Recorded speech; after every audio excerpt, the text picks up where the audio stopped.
সালাম আলাইকুম সাকিব ভাই, কি অবস্থা আছেন? ভালো আছেন? সারা রাত তো আপনার এই কথা শুনে চিন্তা ধান্দা আর ঘুমাই।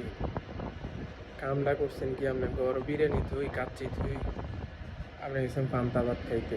আহারে ভাই, এই জীবনে প্রথম দেখলাম যে ঘর রামছে বিরিয়ানি, আমি খাইতে গেলাম পান্তা ভাত। মানে অনেক চিন্তার বিষয়, আপনার বিষয়টা অনেক চিন্তা।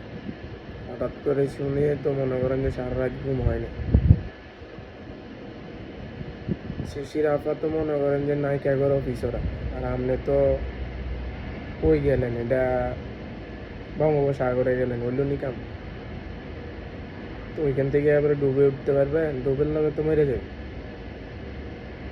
যাক, আর আপনার রুচির পোলা গুলো কত সুন্দর, শিশির আপার মতো, আর আপনি ওইটিতে থুইয়া গেলেন ওই